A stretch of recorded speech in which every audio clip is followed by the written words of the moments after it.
নমস্কার বন্ধুরা, সবাইকে আরও একটা নতুন ব্লগে স্বাগত। তো আজকে আমাদের এনজিও তরফ থেকে একটা পিকনিকের আয়োজন করা হয়েছিল বাচ্চাদের জন্য। সেই সূত্রেই আমরা সবাই সকালবেলা বেরিয়ে পড়েছিলাম পিকনিকের উদ্দেশ্যে। বাচ্চাদের এই যে পেছনে যে বাচ্চাদের দেখতে পাচ্ছেন, এই হচ্ছে এনজিওর সব বাচ্চারা, এবং পাশে যে রয়েছে সেটা হচ্ছে আমাদের বন্ধু হচ্ছে এনজিওর অ্যানিমেটার, এবং বাচ্চারা সবাই হাত দেখিয়ে দিচ্ছে। ওরা তো সবাই খুব এক্সাইটেড।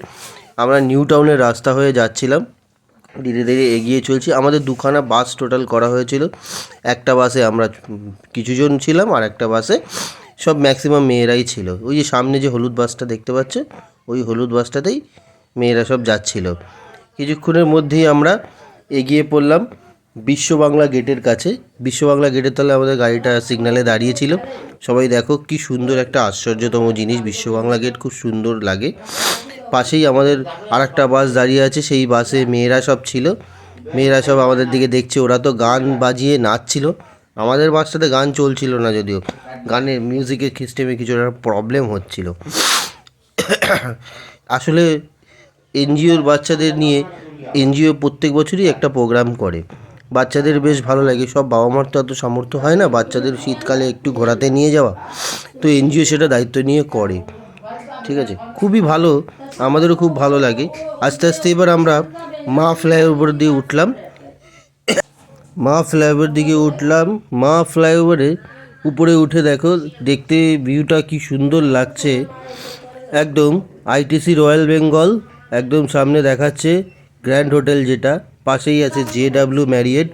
ব্রিজের উপর থেকে দু সাইডের দৃশ্যটা দেখতে যতটাই ভালো লাগে, আবার ব্রিজের উপর থেকে সাইডের দৃশ্য দেখলে বেশ ভয়ানকও লাগে। খুব ভয়ঙ্কর একটা ফ্লাইওভার, এখানে প্রচুর অ্যাক্সিডেন্টও হয়। ঠিক আছে, আমার তো বাইক নিয়ে যখন যাওয়া আসা করি আমার তো খুব ভয় লাগে, কিন্তু সামনের সাইডের দৃশ্যগুলো দেখলে বেশ ভালো লাগে। মা ফ্লাইওভার কলকাতার সব থেকে ফাস্টেস্ট ফ্লাইওভার বলা যায়, যেখান থেকে সব জায়গায় খুব তাড়াতাড়ি যাওয়া যায়, কোনো নিচে যান জঞ্জাট থাকে না। আজকে যদিও কোনো ফেস্টিভ ছিল না, প্রত্যেক দিন দৈনিক দিনের মতোই চলছিল, তো একটু জ্যাম জঞ্জাট ছিল শুরুতেই, কিন্তু অতটাও না। কারণ 25শে ডিসেম্বর থেকে 31শে ডিসেম্বরের মধ্যে সময়টা খুব ফাঁকাই থাকে। এই দেখো সাইডে সেই টুইন টাওয়ার বিল্ডিং, এই দেখো আমরা পুরো জ্যামে ফেসে আছি মা ফ্লাইওভার ওপরে। বাচ্চারা তো চুপচাপ বসেই ছিল, ওরা তো আর কোনো কথা বলছে না, ওরা চুপচাপ নিজেদের মতো, গান যেহেতু চলছে না। এরপর চলে এলাম আমরা প্রথমে Birla auditorium, MP Birla auditorium. এই দেখো বাচ্চারা লাইন দিয়েছে, এখান থেকে একদম ওই মাথা পর্যন্ত বাচ্চাদের লাইন। ওদের বিড়লা অডিটোরিয়ামে যখন আমরা ঢোকালাম, ওরা এত আনন্দ পেলো, ওরা তো খুব খুশি ভিতরের শো দেখে, মানে ওদের অসাধারণ লেগেছে শোটা। 3Dর মতো শোটা হয়েছিল, আধা ঘন্টার শো হয়েছিল। ওরা বেরিয়ে বলছে আমাদের আজকের দিনটা সার্থক ঘুরতে এসে। এরপরে আমরা চার্চে চলে গেলাম। চার্চে গিয়ে ওরাও দেখলো ভেতরে চার্চ কেমন হয়। আমিও সত্যি কথা বলতে প্রথমবারই না, এর আগে ব্যান্ডেল চার্চ গিয়েছি, বাট এই চার্চটা আমার খুব ভালো লেগেছে। বিড়লা অডিটোরিয়ামের পাশেই যে ক্যাথলিক চার্চটা রয়েছে, সেটা আমার খুব সুন্দর লেগেছে চার্চটা, সত্যি কথা বলতে। ভেতরের আর্কিটেকচার, ভেতরের সিটিং ক্যাপাসিটি খুব সুন্দর, খুবই সুন্দর লেগেছে আমার চার্চটা।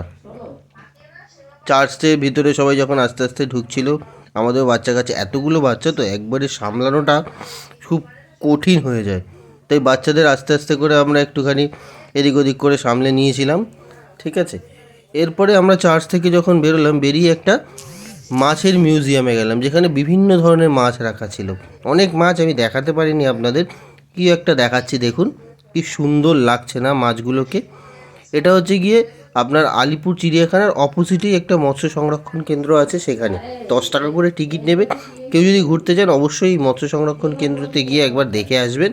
এই মাছটা দেখুন, ইনি হাত দিচ্ছে, মাছটা ঠিক সাথে সাথে সাথে সাথে ওই দিকে যাচ্ছে। দেখুন কি সুন্দর লাগছে মাছটাকে দেখতে, দারুণ লাগছে, দারুণ। আমি করছিলাম কিন্তু আমার সাথে আসছে না, আমার হাতটা তো পছন্দ হয়নি মাছটার। ঠিক আছে, দেখুন কি সুন্দর মাছটার টেক্সচারটা, ডিজাইনটা। এর উপরে মাছগুলো ছিল, কিন্তু ওই মাছগুলোকে না দেখা যাচ্ছিল না, কারণ ওই মাছগুলো নিচে একদম লুকিয়ে ছিল। একটা মাছও ওইগুলো দেখা যায়নি। আমার বন্ধু তো ভিডিও করছে, বাড়িতে ভিডিও কল করে দেখাচ্ছে ওর ওয়াইফকে। আর এই সাইডে দেখুন কতগুলো মাছ রয়েছে। এই দেখুন, এই একটা কীরকম মাছ, শার্কের মতো দেখতে। তো বাচ্চাগুলো সব মাছের কাছে গিয়ে টোকাচ্ছে। এরপর আমরা চলে এলাম ইন্ডিয়ান মিউজিয়াম, আলিপুর চিড়িয়াখানায় চলে এলাম। সব বাচ্চারা একদম লাইনে দাঁড়িয়ে আছে। আমাদের সব বাচ্চাদের এত ভিড় হয়েছিল চিড়িয়াখানায়, কি বলবো। চিড়িয়াখানার ভিডিও তো দেখাতে পারলাম না। লাস্টে বাচ্চাদের নিয়ে চলে এলাম রেস্টুরেন্টে। সবাই মিলে বসে খাচ্ছে। তখন প্রায় বিকেল 4টে বাজে। অনেক বাচ্চারাই খিদে একদম নাজেহাল, কিন্তু এত ভিড় কিছু করার নেই। কিছু কিছু বাচ্চা খাচ্ছে। সবাইকে জিজ্ঞেস করলাম খাবারটা কেমন হয়েছে। সবাইকে মাংস ফিশ থালি করে দিয়েছিলাম। বাচ্চারা তো খুব ভালোভাবেই খেয়েছে। ঠিক আছে, সারাদিনের পরে এরা আবার একটু বড়, তো এরা একটু লজ্জা পাচ্ছে। এরা তো কোনো কথাই নেই, এরা চুপচাপ বসে খেয়ে নিচ্ছে। এরপর আমরা বাচ্চাদের মোটামুটি খাওয়া দাওয়া কমপ্লিট করালাম। সব বাচ্চারাই মোটামুটি খাওয়া দাওয়া কমপ্লিট করলো উইদিন 5 PM। ও খাওয়া দাওয়া কমপ্লিট করে আস্তে আস্তে আমরা